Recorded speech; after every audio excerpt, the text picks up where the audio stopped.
Super Saravana stores.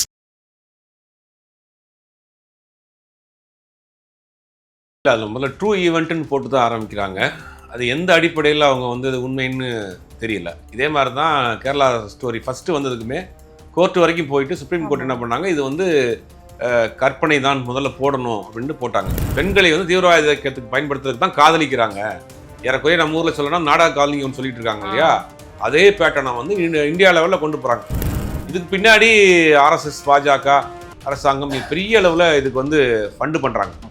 ஒட்டுமொத்தமாக India முழுவதும் இந்த மாதிரியான வன்ம படங்களை விஷம படங்களை தயாரிக்கிறதுக்காக பெரிய அளவில் ஃபண்டை ஒதுக்கி பண்ணிட்டு இருக்கிறாங்க. இப்போ என்ன நடக்குதுன்னா, இந்த மாதிரியான படங்களுக்கு பாஜக ஆளக்கூடிய மாநிலங்களுக்கு விடுமுறை கொடுக்குறாங்க, டாக்ஸ் ஃப்ரீ கொடுக்குறாங்க. அந்த முதலமைச்சர்கள் அந்த அமைச்சர்கள் இந்த படத்தை வந்து ப்ரமோட் பண்றாங்க. இது தென் மாவட்டங்கள்ல இது இந்த மாதிரியான பிரச்சனைகள் இல்லை. தமிழ்நாட்டிலையும் மோகன்ஜி மாதிரி ஆட்டில் வச்சு சில படங்களை எடுத்து பார்த்தாங்க, அந்த படம் பெருசாக செல்ஃப் எடுக்கல. இப்போ கேரளாவே அந்த டார்கெட் பண்ணாங்க. கேரளா பொறுத்த வரைக்கும் இஸ்லாமியர்கள், கிறிஸ்தவர்கள், அப்புறம் இந்துக்கள் எல்லாம் சேர்ந்து வாழ்றாங்க.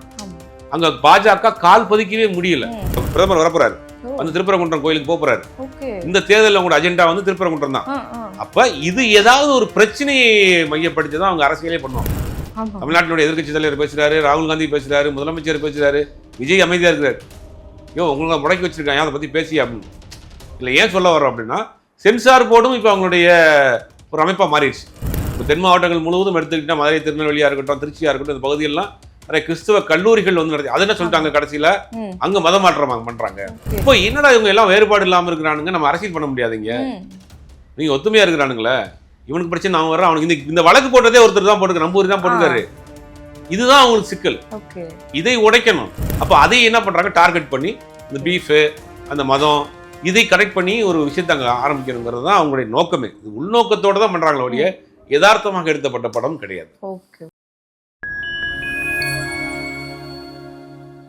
ஃபைன் டைம்ஸ் நேயர்களுக்கு வணக்கம். இன்றைக்கு நம்ம கூட நிகழ்ச்சியில் ஜேர்னலிஸ்ட் ஜுபைர் சார் நம்ம கூட இணைஞ்சிருக்காரு. வணக்கம் சார். வணக்கம். கேரளா ஸ்டோரிஸ் 1 வந்து ஒரு மிகப்பெரிய சர்ச்சையை உண்டாக்குச்சு. இப்போது கேரளா ஸ்டோரிஸ் 2 வரப்போகிறதுக்கான ட்ரெய்லர் விட்டுருக்காங்க. அது பார்த்ததுலேருந்து மக்களாக இருக்கட்டும், இல்லை கேரளா அரசாக இருக்கட்டும், மிகப்பெரிய ஒரு கொந்தளிப்பில் இருக்காங்கன்னு சொல்லி, முக்கியமாக அதில் வரக்கூடிய அந்த பீஃப் வச்சு அந்த மதமாற்றம் அப்படின்னு சொல்லிட்டு சர்ச்சையான இப்படி ஒரு மூவி ஏன் முக்கியமாக கேரளாவை டார்கெட் பண்ணி அப்படின்னு நிறைய கேள்வி இருக்குது சார். ஃபர்ஸ்ட் ஆஃப் ஆல் அந்த ட்ரெய்லர் பார்த்தது நீங்கள் என்ன நினைக்கிறீங்க? இல்லை, அது முதல்ல ட்ரூ ஈவெண்ட்டுன்னு போட்டு தான் ஆரம்பிக்கிறாங்க. அது எந்த அடிப்படையில் அவங்க வந்து அது உண்மைன்னு தெரியல. இதே மாதிரி தான் கேரளா ஸ்டோரி ஃபஸ்ட்டு வந்ததுக்குமே கோர்ட்டு வரைக்கும் போயிட்டு சுப்ரீம் கோர்ட் என்ன பண்ணாங்க, இது வந்து கற்பனை தான் முதல்ல போடணும் அப்படின்ட்டு போட்டாங்க. அந்த சர்ச்சை அடங்குறதுக்குள்ளே அடுத்து இந்த படம் கிட்டத்தட்ட ஒரு 3 வருஷத்தில் திருப்பி இந்த படம் கேரளா ஸ்டோரி 2ன்னு ட்ரெய்லர் ரிலீஸ் பண்ணியிருக்காங்க. அது கேரளாவை பேஸ் பண்ணி இந்த பொண்ணும் இஸ்லாம் பையனும் காதலிக்கிற மாதிரியும் அவங்கள கொண்டு போய் மதமாற்றம் செஞ்சுட்டு அவங்கள வந்து தீவிரவாத இயக்கங்களுக்காக பயன்படுத்துகிறாங்க. பெண்களை வந்து தீவிரவாத இயக்கத்துக்கு பயன்படுத்துறதுக்கு தான் காதலிக்கிறாங்க. ஏறக்குறைய நம்ம ஊரில் சொல்லணும் நாடக காலனி ஒன்று சொல்லிட்டு இருக்காங்க இல்லையா, அதே பேட்டர்னை வந்து இந்தியா லெவலில் கொண்டு போகிறாங்க. இதுக்கு பின்னாடி ஆர்எஸ்எஸ் பாஜக அரசாங்கம் பெரிய அளவில் இதுக்கு வந்து ஃபண்டு பண்ணுறாங்க. ஒட்டுமொத்தமாக இந்தியா முழுவதும் இந்த மாதிரியான வன்ம படங்களை விஷம படங்களை தயாரிக்கிறதுக்காக பெரிய அளவில் ஃபண்டை ஒதுக்கி பண்ணிட்டு இருக்கிறாங்க. ஏற்கனவே தெரியும், சாவான்னு ஒரு படம் வந்தது மகாராஷ்டிராவில். அந்த படம் ரிலீஸ் ஆனதுக்கு பிறகு மிகப்பெரிய ஒரு கலவரமே நடந்தது. அதே மாதிரி சபர்மதி எக்ஸ்பிரஸ், நிறைய படங்கள் சொல்லலாம். இந்த மாதிரியான படங்கள் வந்து தொடர்ந்து காஷ்மீர் ஃபைல்ஸ், கேரளா ஸ்டோரி, நிறைய படங்கள் சொல்லலாம். இப்போ இந்த கேரளா ஸ்டோரி 2 அப்படியுமே அந்த மாதிரி தான் இருக்குது. இதுக்கு கடுமையான கண்டனங்களை கேரளா அரசாங்கம் வந்து தெரிவிச்சிருக்கிறாங்க. பினராயி விஜயன் கண்டனம் தெரிவிச்சிருக்காங்க. இந்த படத்துக்கு சென்சார் எப்படி கொடுத்தீங்க, 1950 ஃபிலிமோகிராஃபி ஆக்ட் பிரகாரம் இந்த படத்துக்கு சென்சாரே கொடுத்துருக்க கூடாதுன்னு இன்னைக்கு நீதிமன்றத்துக்கு போயிருக்கிறாரு. ஸ்ரீதேவி நம்பூதிரி அப்படிங்கிற ஒரு ஹிந்து சமூகத்தை சேர்ந்தவர் தான் இந்த படத்துக்கு தடை கேட்டு நீதிமன்றத்துக்கு போயிருக்கிறாரு. கேரளாவில் கண்ணூரை சேர்ந்த ஸ்ரீதேவி நம்பூதிரிங்கிறவர் தான் வழக்கே போட்டிருக்கிறார். அது எப்படி இங்கே கேரளாவை மையப்படுத்தி இங்கே வந்து ஒரு பிரிவினை ஏற்படுத்துகிற மாதிரியான ஒரு படத்துக்கு எப்படி கொடுத்தீங்க, இது நம்ம அரசியலமைப்பு சட்டத்தில் இது ரைட்ஸே கிடையாது அப்படின்னு ஒரு வழக்கை வந்து போட்டிருக்கிறாரு. அதுக்கு நோட்டீஸ் அனுப்பப்பட்டிருக்கு, இது சென்சார் போர்டுக்கு நோட்டீஸ் அனுப்பப்பட்டிருக்கு. இப்போ என்ன நடக்குதுன்னா, இந்த மாதிரியான படங்களுக்கு பாஜக ஆளக்கூடிய மாநிலங்களுக்கு விடுமுறை கொடுக்குறாங்க, டாக்ஸ் ஃப்ரீ கொடுக்குறாங்க. அந்த முதலமைச்சர்கள் அந்த அமைச்சர்கள் இந்த படத்தை வந்து ப்ரமோட் பண்றாங்க, இந்த படத்தை பாருங்கன்றாங்க. அப்ப இன்றைக்கு இவர்களுடைய கையாளாகாத தனத்தை, இவர்கள் செய்யக்கூடிய தவறுகளை மறைப்பதற்காக என்ன பண்றாங்க அப்படின்னா, இந்த மாதிரியான மக்கள் மத்தியில் ஒரு விஷமத்தை வன்மத்தை பரப்பி இதை ஒரு விவாதமாக்கி இது பக்கம் போங்க அப்படின்னு சொல்லிட்டு நாட்டை ஒட்டுமொத்தமாக வித்து கொண்டிருக்கிறார். இன்னைக்கு பாத்தீங்கன்னா அமெரிக்காவினுடைய வேளாண் பொருட்களை இந்தியா சந்தைக்கு ஓபன் பண்ணி விட்டாங்க. இது ஒரு மிகப்பெரிய, இதுவரை இந்திய வரலாற்றில் நடக்காத ஒரு வேலை. இதை எதிர்த்து இன்னைக்கு இந்தியா முழுவதும் பெரிய போராட்டங்கள் நடந்துட்டு இருக்கு. இன்னைக்கு நடந்த ஏஐ மாநாட்டில் கூட இளைஞர் காங்கிரஸ் சார்பில் மிகப்பெரிய ஒரு போராட்டம் நடந்திருக்கு. அப்போ ஒட்டுமொத்தமாக இந்தியாவை இந்த பக்கம் மதவாதத்தின் பக்கம் திருப்பிட்டு நாட்டை தனியாருக்கு விற்கக்கூடிய வேலையை பாஜக செய்யுது. அதற்கு இந்த மாதிரியான படங்கள் வந்து பண்ணுது. இது தென் மாவட்டங்களில் இது இந்த மாதிரியான பிரச்சனைகள் இல்லை. தமிழ்நாட்டிலையும் மோகன்ஜி மாதிரி ஆட்டில் வச்சு சில படங்களை எடுத்து பார்த்தாங்க. அந்த படம் பெருசாக செல்ஃப் எடுக்கல. இப்போ கேரளாவே அந்த டார்கெட் பண்ணாங்க. கேரளாவை பொறுத்த வரைக்கும் இஸ்லாமியர்கள், கிறிஸ்தவர்கள், அப்புறம் இந்துக்கள் எல்லாம் சேர்ந்து வாழ்றாங்க. அங்கே பாஜக கால் பதிக்கவே முடியல.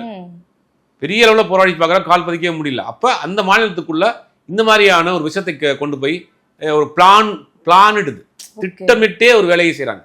இப்போ கேரளாவில் இருக்கக்கூடிய அவங்க எல்லாம் மிங்கிலாக வாழ்கிறாங்க, படித்த மாநிலமாக இருக்குது, சாதி மதங்களை தாண்டி அவங்க ஒரு லைஃப் ஸ்டைலில் இருக்கிறாங்க. அப்படிங்கும் போது அவங்களுக்குள்ள ஒரு பிளவை ஏற்படுத்துறதுக்கு இந்த மாதிரி திரைப்படங்களின் வாயிலாக உள்ளே போகிறாங்க. இப்போ அதை தான் வந்து அங்கே இருக்கக்கூடிய தன்னார்வலாக இருக்கட்டும், அரசாங்கமாக இருக்கட்டும், கடும் கண்டனத்தை பதிவு பண்ணுது. இது பாஜக திட்டமிட்டு செய்யக்கூடிய ஒரு பிரச்சார யுக்தி தான். இப்போ ஒரு மாநிலத்துக்குள்ள பாஜக எப்படி போகும் அப்படின்னா, அவங்களுக்கு பேஸ் இல்லாத மாநிலத்தில் வளர்ச்சியை சொல்லியோ எங்களுக்கு இந்த மாநிலத்தில் ஆட்சியை கொடுங்க, இந்த மாநிலத்தில் எங்களுக்கு ஆட்சியை கொடுத்தீங்கன்னா நாங்கள் இந்த திட்டங்கள்லாம் செய்வோம், நாங்கள் இதெல்லாம் மாற்றுவோம், இத்தனை முன்னேற்றத்தை கொண்டு வருவோம்னு ஒரு நாள் அவங்க கேட்க மாட்டாங்க. நீங்கள் ஒரு லிஸ்ட் எடுத்துக்கிட்டீங்கன்னா ஒரு மாநிலத்துக்குள்ள போகிறப்பே ஒரு பிரச்சனையோட போவாங்க. இதுக்கு போனீங்களா, குஜராத்துக்கு போனீங்களா, ஒரிசாவுக்கு போனீங்களா, ஒரிசாவில் இருக்கக்கூடிய பூரி ஜெகநாதனுடைய கோயில் சாவியை ஒரு தமிழர் எடுத்து போயிட்டாரு, அப்போ சாவியை நாங்கள் மீட்கிறதுக்கும் எங்கள் ஓட்டு போடுங்கம்பாங்க. அப்போ உத்தரப்பிரதேசத்தில் போனால் இங்கே ராமர் கோயில் கட்டுறோம், அதுக்காக எங்களுக்கு ஓட்டு போடுங்கம்பாங்க. தமிழ்நாட்டுக்கு வந்துட்டாங்க. இப்போ தமிழ்நாட்டுக்கு எதை கொண்டு வர்றாங்க, திருப்பரங்குன்றத்தில் நாங்கள் தீபத்தில் தூணத்தை இப்போ பிரதமர் வரப்போறாரு, வந்து திருப்பரங்குன்றம் கோயிலுக்கு போறாரு. இந்த தேர்தலில் உங்களோட அஜெண்டா வந்து திருப்பரங்குன்றம் தான். அப்ப இது ஏதாவது ஒரு பிரச்சனையை மையப்படுத்தி தான் அவங்க அரசியலே பண்ணுவாங்க. அப்ப கேரளாவுக்கு குறிப்பிட்ட இந்த கேரளா ஸ்டோரி மாதிரியான படங்களை எடுத்து அந்த மக்கள் மத்தியக்குள்ள ஒரு பிளவை ஏற்படுத்தி அங்க ஒரு அரசியல் செய்யணும். அதுக்கு பின்னாடி பெரிய லெவலில் ஃபண்ட் பண்றாங்க. தமிழ்நாட்டிலே அந்த மாதிரியான படங்களை எடுத்து விட பார்க்குறாங்க. அது பெருசா எஃபெக்ட் இல்லை. ஒரு சில படங்கள் மாதிரி பெருசா எஃபெக்ட் இல்லை. அப்போ இது திட்டமிட்டே நடத்தப்படக்கூடிய விஷயம்தான். அதுக்கு சென்சார் போர்டும் துணை போகிறது. ஒரு விலங்கினங்களை காட்டினா அதுக்கு என்ஓசி வாங்கணும், நீங்க இதில் வந்து இதில் பண்ணீங்கன்னு சொல்லி கார்டு போடுங்க, சிஜியில் பண்ணீங்கன்னு கார்டு போடுங்கன்னு சொல்லக்கூடிய சென்சார் போர்டு இரண்டு சமூகத்திற்கு மத்தியில் ஒரு பிளவை ஏற்படுத்தக்கூடிய, பதற்றத்தை ஏற்படுத்தக்கூடிய ஒரு படத்துக்கு சென்சார் போர்டு சர்டிஃபிகேட் கொடுத்துருக்கு அப்படின்னா அப்போ நீங்கள் ஒருதலை பட்சமாக தானே இருக்கீங்க. இந்த சமயத்தில் ஜனநாயகன் படமே எடுத்துக்கலாம். ஜனநாயகன் படத்துக்கு நீங்கள் எப்பாடி வச்சிருக்கீங்க, அதுக்கு என்ன காரணம்? அப்படி ஒன்றும் அந்த படம் வந்து பெரிய புரட்சி செய்யக்கூடிய படம், கமர்ஷியல் படம். அது விஜய் தான் பேசுனது, நம்ம பேசிட்டு இருக்கோம். தமிழ்நாட்டினுடைய எதிர்கட்சி தலைவர் பேசுறாரு, ராகுல் காந்தி பேசுறாரு, முதலமைச்சர் பேசுறாரு, விஜய் அமைதியா இருக்கிறார். உங்களுக்கு முடக்கி வச்சிருக்காங்க அதை பத்தி பேசி அப்படின்னு இல்லை. ஏன் சொல்ல வர்றோம் அப்படின்னா, சென்சார் போர்டும் இப்போ அவங்களுடைய ஒரு அமைப்பா மாறிடுச்சு. அவங்க கையில போயிடுச்சு. எப்படி இடி அவங்க கையில இருக்கு, ஐடி அவங்க கையில இருக்கு, எல்லாமே அவங்க கையில வச்சிருக்காங்க. இதெல்லாம் தன்னாட்சி அமைப்புகள் பெற்ற, அதிகாரம் பெற்ற ஒரு அமைப்பு, அட்டானமஸ் பாடிஸ். இது எல்லாத்தையும் தன்னுடைய தேர்தலுக்காக பயன்படுத்துறாங்க, தேர்தலுக்காக தன்னுடைய கட்டுப்பாட்டில் கொண்டு வராங்க. இன்னைக்கு கூட பாத்தீங்கன்னா இப்போ இந்த அமைச்சர் மீது வழக்கு போட போறோம், வந்து ஈடி வழக்கு பதிவு பண்ணணும், அவர் கைது பண்ணணுன்றாங்க. அப்போ ஒவ்வொரு மாநிலத்திலையும் இந்த வேலையை தான் செய்கிறாங்க. தேர்தல் நேரத்தில் என்ன பண்ணுறாங்க, அந்த கட்சியில் இருக்கக்கூடிய முக்கிய நிர்வாகிகளை கைது பண்ணுறது. நம்ம டெல்லியில் நடந்துச்சு, அரவிந்த் கெஜ்ரிவாலை கைது பண்ணாங்க, அரவிந்த் கெஜ்ரிவாலுடைய அமைச்சரவையில் இருந்த பலரையும் கைது பண்ணாங்க, ஹேமந்த் சோரனை ஜார்க்கண்டில் கைது பண்ணாங்க. பல மாநிலங்கள்ல இந்த மாதிரியான அவங்களுடைய அமைப்புகளை வச்சு தான் பண்ணுறாங்க. அப்போ சென்சார் போர்டும் இந்த அமைப்புகளில் ஒன்றா மாறிடுச்சு.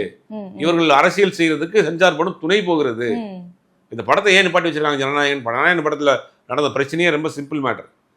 ராகுல் காங்கிரஸோடு தாவேகா வந்து கூட்டணி பேச்சுவார்த்தை நடந்துட்டு இருந்துச்சு. நீ கூட்டணிக்கு போகாத அப்படிங்கிறது தான் சிக்கலே. கூட்டணிக்கு போனால் படத்தை ரிலீஸ் பண்ண மாட்டோம் அப்படிங்கிறதுல தான் வச்சிருக்காங்க. இப்போ ஓப்பனா சொல்ல போனால் அதுதான். இதுதான் வந்து இப்போ சென்சார் போர்டும் அந்த அமைப்புல ஒன்றாகி மாறி போச்சு இப்போ அப்படிங்கிறதான் வருத்தமா இருக்கு.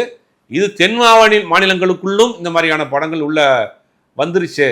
தென் மாநிலங்களுக்குள்ள இந்த மாதிரியான வன்ம படங்களை, விஷம படங்களை பரப்பக்கூடிய வேலைகளை செய்ய ஆரம்பிச்சுட்டாங்களேங்கிறது தான் பெரும்பாலானவருடைய குற்றச்சாட்டாக இருக்கு. ஓகே சார், இதுக்கு முன்னாடி வந்து பார்த்தீங்கன்னா இந்த மாதிரி படங்களில் நிறைய படங்களில் வந்து இஸ்லாமியர்களை பேஸ் பண்ணதுக்கே அதை நிறைய தவிர்க்கணும்னு சொல்லிட்டு திரையுலகில் இருக்கவங்களே வந்து அதை வந்து முயற்சி எடுக்கிறது. இதுக்கு முன்னாடி தான் அப்படி காட்டிட்டாங்க, இதுக்கப்புறம் அப்படி வரக்கூடாது, நிறைய இது பண்ணாங்க. இப்போ முழுக்க முழுக்க ஓப்பனா இப்படி பேஸ் பண்ணி மத மாற்றம் செய்யறாங்க, இதுக்காக தான் செய்யறாங்கன்னு இவ்வளவு விஷயங்கள் பேசுறது ஒரு இதே மாதிரியே படங்கள் வருது, இல்லைன்னா படங்கள்ல மறைமுகமா அரசியல் பேசுறது, இல்லைன்னா இந்த மாதிரி நேரடியாவே இப்படி ஒரு ஒரு தூண்டி விடுறது அப்படின்றது வந்து சினிமாவுக்கு எப்படி இருக்கும் நீங்க பாக்குறீங்க? இல்ல சினிமா கலைங்கிறது வந்து அதுக்கு வந்து மொழி, மதம், ஜாதி, இனம்லாம் கிடையாது. அது வந்து ஒரு நம்மளை பிடிச்சிருந்தா தான் அதை ரசிக்க போறோம். அதுக்கு எந்த விதமான அளவுகோலுமே கிடையாது, எந்த விதமான லிமிட்டுமே கிடையாது. அது என்ன மொழி படம், என்ன யார் நடிச்சிருக்கிறாங்கலாம் கிடையாது. நமக்கு அது வந்து நம்ம அப்படியே ஒரு பூவை பார்க்குறோம், ஒரு கடலை பார்க்குறோம், ஒரு வானத்தை பார்க்குறோம், ஒரு விஷயத்தை ரசிக்கிறோம் இல்லையா? அது மாதிரி நமக்கு பிடிச்சிருந்தா ரசிப்போம். அதில் வந்து யாருன்னு பார்த்துட்டு போய் ரசிக்கிறது கிடையாது. அதுக்குள்ள வந்து நீங்க வந்து ஒரு வன்மத்தை கொண்டு வர்றீங்க. இப்ப தமிழ்நாட்டில் நடந்த சம்பவத்தை எடுத்துட்டோம்னா, மைக்கேல்பட்டின்னு ஒரு ஊர். அந்த ஊர்ல இருக்கக்கூடிய ஒரு கிறிஸ்தவ மிஷினரி நடத்தக்கூடிய பள்ளிக்கூடங்கள், கிறிஸ்தவ மிஷினரி தான் சொல்ல போனா தமிழ்நாட்டில் பெண்களுக்கான கல்வியை முதல்ல கொடுத்த நிறுவனங்களே அதுதான். ஏன் சொல்லல, நிறைய லிஸ்டே போட்டு போகலாம். கல்வி நிறுவனங்களாகட்டும், மருத்துவமனைகளாக இருக்கட்டும், வேலூர் சிஎம்சி உருவான காரணமே கதை இருக்கு, நிறைய கதை சொல்லலாம். அதுக்கு நமக்கு தெரியாதவங்க சொல்லலாம். வேலூர் சிஎம்சியில் அன்னைக்கு இருந்த ஒரு பிரிட்டிஷாருடைய சகோதரி ஒருத்தவங்க அங்கே வீட்டில் இருக்கிறப்ப ஒரு கர்ப்பிணி பெண் வந்து வைத்தியம் பார்க்க வந்திருக்கிறப்ப ஹாஸ்பிட்டல் இல்லாதனால கர்ப்பிணியில் டெலிவரியில் அவங்க இறந்து போகிறாங்க. அதை பார்த்து அந்த பிரிட்டிஷ் உடைய சகோதரி தான் தன்னுடைய சொந்த பணத்தை போட்டு காட்ட ஆரம்பிச்சது தான் இந்த கல்லூரி. இப்படி நிறைய வரலாறுகள் இருக்கு. இப்போ தென் மாவட்டங்கள் முழுவதும் எடுத்துக்கிட்டா மதுரை, திருநெல்வேலியாக இருக்கட்டும், திருச்சியாக இருக்கட்டும், இந்த பகுதியெல்லாம் நிறைய கிறிஸ்தவ கல்லூரிகள் வந்து நடத்தி. அது என்ன சொல்லிட்டாங்க கடைசியில, அங்க மத மாற்றம் பண்றாங்க. அந்த அந்த இந்த இதுல வந்து ஒரு பொண்ணு இறந்து போகுது. ஒரு 3 வருஷத்துக்கு 6 வருஷத்துக்கு முன்னாடி ஒரு பொண்ணு லாவண்யாங்கிற ஒரு பொண்ணு வந்து இறந்து போகுது. அந்த இறந்து போன பொண்ணை வந்து மத மாற்றம் பட சொல்லி அவங்கள வந்து துன்புறுத்தினாங்க. அதனாலதான் அந்த பொண்ணு இறந்து போச்சுன்னு அன்னைக்கு இருக்கக்கூடிய பாஜக தலைவர் அண்ணாமலை பெரிய லெவலில் பிரச்சாரம் பண்ணாரு. அதை செய்தியாக்குனாங்க. ஒரு பெரிய ஒரு கேம்பெயின் மாதிரி பண்ணாங்க. தமிழ்நாட்டில் அதை வச்சு ஒரு சிறுபான்மை மக்களை அமுக்கிறதுக்கு அவங்களால கல்வி கொடுத்துட்டு இருக்காங்க. அந்த நிறுவனத்தை முடக்கக்கூடிய வேலை செஞ்சாங்க. அப்புறம் சிபிஐக்கு மாதனம்லாம் கேட்டாங்க. நீதிமன்றத்துக்கு போனாங்க. சிபிஐ வழக்கு சிபிஐக்கு மாறப்பட்டது. சிபிஐக்கு மாற்றப்பட்டதுக்கு பிறகு சிபிஐ விசாரித்து சொல்லிட்டாங்க, அது காரணம் கிடையாது, அந்த பெண் இறந்ததுக்கு அது காரணம் கிடையாது. அப்போ அந்த நேரத்தில் நீங்கள் வந்து ஏதாவது ஒரு அசம்பாவிதம் நடந்திருந்தா எத்தனை பேர் பாதிச்சிருப்பாங்க? அப்போ போராட்டமா இருக்கட்டும், அந்த மக்களுக்கு ஏதாவது பாதிப்பு ஏற்பட்டா யார் பார்த்துருப்பாங்க? இப்போ அவர் வந்து ஒரு வன்மத்தை கக்கிட்டு போயிட்டாரு, விஷத்தை பரப்பிட்டு போயிட்டாரு. அப்போ அது பாதிக்கப்பட்டவங்களுடைய வழி எவ்வளோ இருக்கும்? இப்போ இதுதான் வந்து அவங்க நேரடியாகவும் பண்றாங்க, திரைப்படங்களின் வாயிலாகவும் பண்றாங்க. இந்த மாதிரி படங்களுக்கு பெரிய அளவில் ஃபண்டு பண்ணி இந்த மாதிரியான வன்மத்தை பரப்பக்கூடிய வேலைகளை பண்ணிட்டு இருக்கிறாங்க. அது பலரும் எதிர்க்கிறாங்க. இருந்தாலும் கூட ஏதாவது ஒரு பக்கம் அது வந்து ஒர்க் அவுட் ஆகுமாங்கிறத திரும்பி பண்ணிட்டு இருக்காங்க. ஏதாச்சும் ஒரு மூலையில ஒரு சின்ன ஏதாவது ஒரு முனையில அது பத்திக்கிறாதா, ஒரு தீய தூக்கி ஒரு இது மேல எறிகிறோம், ஏதாவது ஒரு கங்கு எங்கேயாவது பத்திக்கிறாதா அப்படிங்கிற தொடர்ச்சியா செய்யறாங்க. தொடர்ச்சியா கண்டனங்களும் வருது. ஆனா அது செஞ்சுக்கிட்டே தான் இருக்கிறாங்க. ஓகே சார், இந்த ட்ரெய்லர் பார்க்கும்போது போட்டிருந்தாங்க, உங்களோட மகளுக்கு டார்கெட் ஆகிறதுக்கு முன்னாடியே வந்து 10 ரூபாய் அப்படின்னு சொல்லி லாஸ்டா ஒரு லைன் போட்டிருந்தாங்க. நீ படம் எடுக்கிற, அதை காட்டுற, சரி ஏதோ ஒரு மூலையில் நடக்குதுன்ற மாதிரி வச்சு காட்டுற, இல்லை கற்பனையா காட்டுனா கூட ஓகே. அந்த மெசேஜா வந்து ட்ரூ ஸ்டோரிஸ்ன்னு சொல்லிட்டு போடுறதா இருக்கட்டும், லாஸ்ட்ல வந்து உங்களோட மகளுக்கு வந்து டார்கெட் ஆயிடுவாங்கன்னு சொல்லிட்டு போடுறதா இருக்கட்டும். அண்ட் கேரளா மூவில வந்து பாத்தீங்கன்னா பீஃப் சாப்பிட்றதுக்கு அந்த பிள்ளைங்களா வந்து பயப்படுறாங்கன்னு சொல்லிட்டு அங்கங்க வந்து இது பண்றது எப்படி பாக்குறீங்க? முக்கியமா கேரளாவும் பீஃப்னு பார்க்கும்போது பிரிக்க முடியாது, அதை வச்சே ஒரு விஷயம் வந்து கொண்டு வந்து அதுல வைக்கிறது. கேரளாவை பொறுத்த வரைக்கும் 3 கம்யூனிட்டி அவங்க மேஜரா இருக்கிறாங்க. கிறிஸ்டியன்ஸ், முஸ்லிம்ஸ், இந்துஸ், நாயர்ஸ், அந்த மாதிரி ஆட்கள், நம்பூதிரி எல்லாமே ஈக்குவலா இருக்கிறாங்க. பட் ஒரு காலேஜில் பாத்தீங்கன்னா ஒரு 10 பிள்ளைங்க படிக்கிறாங்கன்னா அதுல எல்லாம் மிங்கிளா படிப்பாங்க. அப்போ எல்லாருடைய கலாச்சாரத்துக்கும் எல்லாருடைய விஷயத்தையும் படிக்கிறாங்க. அது பெருசா அங்க வேறுபாடே இல்லை. இப்போ என்னடா இவங்க எல்லாம் வேறுபாடு இல்லாம இருக்கிறானுங்க, நம்ம அரசியல் பண்ண முடியாதுங்க, நீங்க ஒத்துமையா இருக்கிறானுங்களே, இவனுக்கு பிரச்சனை அவன் வர்றான், அவனுக்கு இந்த வழக்கு போட்டதே ஒருத்தர் தான் போட்டுக்க, நம்பூரி தான் போட்டுக்காரு. இதுதான் அவங்களுக்கு சிக்கல். இதை உடைக்கணும். அப்ப என்ன பண்றாங்கன்னா, அங்க முக்கியமான உணவாக வந்து பீஃப் இருக்கு. அப்ப பீஃப் அவங்களுக்கு வந்து எதிரு. அவங்க வந்து அந்த பீஃப் சாப்பிட்ற ஆட்களை வேற மாதிரி அவங்க பாக்குறாங்க. அப்ப அதை என்ன பண்றாங்க, டார்கெட் பண்ணி அந்த பீஃப், அந்த மதம், இதை கனெக்ட் பண்ணி ஒரு விஷயத்தை அங்கே ஆரம்பிக்கணுங்கிறது தான் அவங்களுடைய நோக்கமே. உள்நோக்கத்தோடு தான் பண்ணுறாங்களே ஒழிய யதார்த்தமாக எடுத்தப்பட்ட படம் கிடையாது. Okay okay sir. ஸோ நிறைய விஷயங்கள் பேசணும். முக்கியமாக இப்படி திரைப்படங்களில் இப்படி அரசியல் சார்ந்த ஒரு பிளவை கொண்டு வரது வந்து ஒரு ஆக்கப்பூர்வமாக இருக்குமா அப்படின்றது மிகப்பெரிய டவுட்டாக இருக்குது. மிக்க நன்றி சார், நிறைய விஷயங்கள் பேசுகிறேன்.